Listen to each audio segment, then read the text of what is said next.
Praise the Lord அல்லது இயேசுக்கே புகழ் என்பது மீட்புக்கு உதவாத ஒரு பயனற்ற செயல். அது எப்படி என்று பார்க்க உதவுவதுதான் இந்த நூலின் நோக்கம், இந்த புரோகிராமுடைய நோக்கம். அது எப்படின்னு தான் பார்க்கிறோம். எனவே பிரைஸ் தி லார்ட் அல்லது இயேசுக்கே புகழ் சொல்வது ஒரு குற்றம் என்று எடுத்துக்கொண்டால், இயேசுக்கே புகழ் அல்லது பிரைஸ் தி லார்டுக்கு எது வாழ்த்துறை எது என்று ஆராய்ந்து பார்க்க வேண்டும். ஆராய்ந்து பாருங்கள் சொல்றார் இல்லையா பவுலடியார், அதுபடி நாம் ஆராய்ந்து பார்க்க வேண்டும். அது என்னவென்றால் அதுதான் ஆவே மரியா, மரியே வாழ்க என்று சொல்கிறோம். ஏனென்றால் மரியே வாழ்க என்பது பயனுள்ள ஒளியின் செயலாக மாறுகிறது. இது எப்படி என்று இந்நூல் இதுவரை வாசித்தால் தெளிவாக புரிந்துவிடும். இது நாம் பார்த்த புரோகிராம்ல இதெல்லாம் உங்களோட விளக்கி இருந்ததுனால உங்களுக்கு புரிந்திருக்கும். ஆண்டவருக்கு உகந்தது என்று நாம் கருத முடியும். புரிஞ்சிடுச்சுன்னா இப்போதைக்கு என்ன புரிந்து கொள்ள வேண்டும் என்றால், CCC1 பார்வையில் நாம் விவிலியத்தை நம்புவோம் என்றால் அதுதான் ஆண்டவருக்கு உகந்த செயல் என்று பார்க்க வேண்டும். ஆண்டவருக்கு உகந்த செயல் என்ன? CCC பார்வையில் நாம் விவிலியத்தை பார்க்க வேண்டும், சொந்த பார்வையில் பார்க்க கூடாது. ஏனென்றால் திருச்சபை என்பது கடவுளால் ஏற்படுத்தப்பட்டது. திருச்சபையை வளர்க்கத்தான் கடவுள் நம்ம எல்லாம் படைத்திருக்கிறார் என்ற பொருளை CCC கூறுகிறது, குறிப்பாக CCC1 கூறுகிறது. அதனால் நம்முடைய கத்தோலிக்கர்கள் மத்தியில் கத்தோலிக்கர்களை 2 வகையில் எப்படி பிரிக்கலாம் என்றால், முதலாவது வகை என்பது CCC1 நம்புகிறவர்கள் என்றும், இரண்டாவது வகை என்பது CCC1 நம்பாதவர்கள் என்றும் பிரிக்கலாம். அடுத்து CCC1 நம்புவது ஆண்டவருக்கு உகந்ததாக இருக்குமா அல்லது CCC1 நம்பாதது ஆண்டவருக்கு உகந்ததாக இருக்குமா என்று பார்க்க வேண்டும்.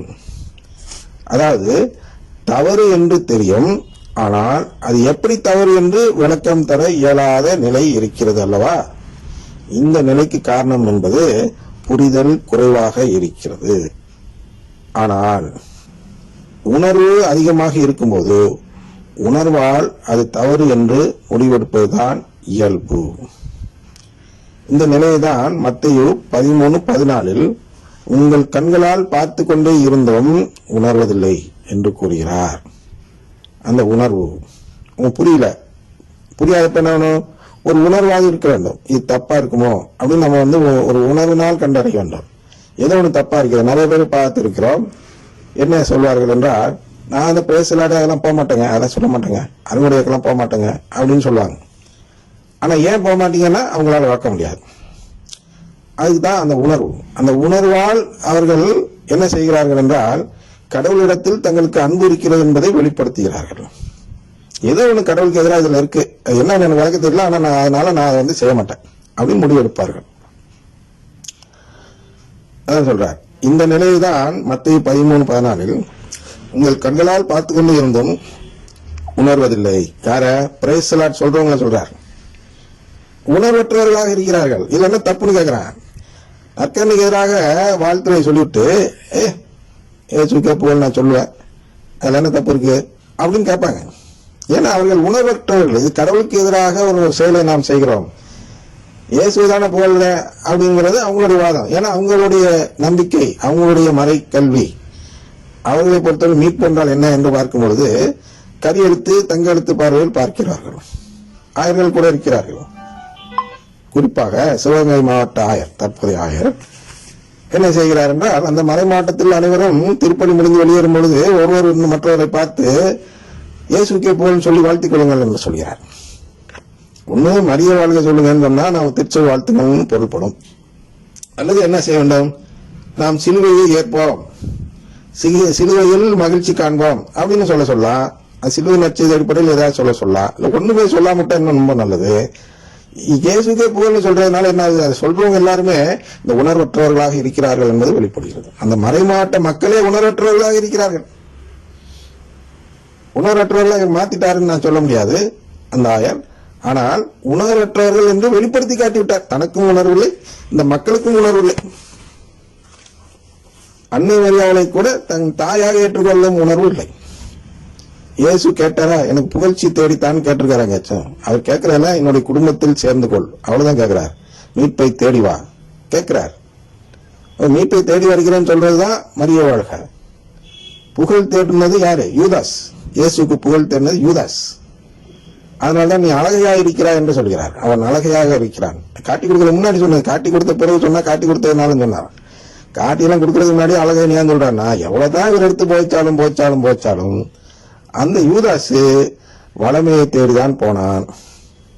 அதனால் இயேசுவை அரசராக மாற்றுவதற்கு, அரசராக அமர வைப்பதற்கு 30 வெள்ளிக்காசை பெற்றுள்ளார். அது என்ன தவறு இருக்கு? அரியலுக்கு தங்கெழுத்துபடி யூதாஸ் செய்தது தவறே அல்ல. ஆதாரங்கள் செய்வதும் தவறில்ல. கரியெழுத்து தங்கெழுத்துபடி அவங்க பழத்தை சாப்பிட தப்பா? கீழ்ப்படியில நான் தான் கீழ்ப்படியில, நீங்களும் தான் கேட்கிறேன். எல்லாருமே ஆண்டவரை கீழ்ப்படியாதவர்கள் தான். ஏதோ பாவம் செஞ்சிருப்போம், அதனால அவ்வளவு பெரிய தண்டனை எனக்கு கிடைக்காதுன்னா இல்லையா? நான் தான் பாவிகளை தேடி வருகிறேன்னு சொல்றாரு. அதனால கீழ்ப்படிதல் அங்க காரணம் இல்ல, உறவு வேண்டாம்னு சொன்னாங்க, அதான் காரணம். யூதாசும் அதைதான் செஞ்சான்.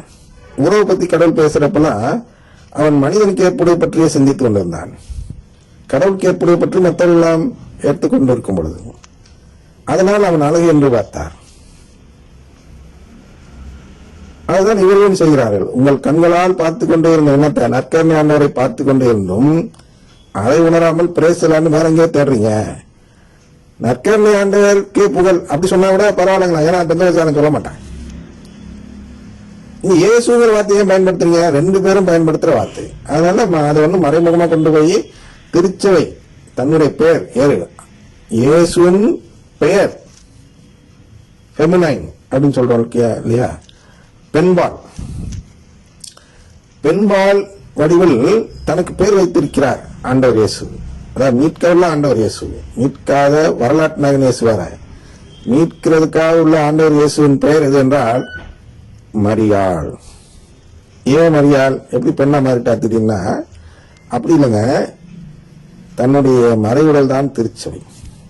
இயேசுவின் மறைவுடல் திருச்சபை. அப்ப இயேசுதான் திருச்சபை. அந்த திருச்சபைக்கு மரியாள் என்று பெயர் வைத்திருக்கிறார். ஐகான் ஆஃப் தி சர்ச் சொல்றோம். அன்னை மரியாளின் பெயரில் தான் இந்த சபை இயங்குகிறது. கத்தோலிக்க திருச்சபை நம்ம தான் சொல்றோம்.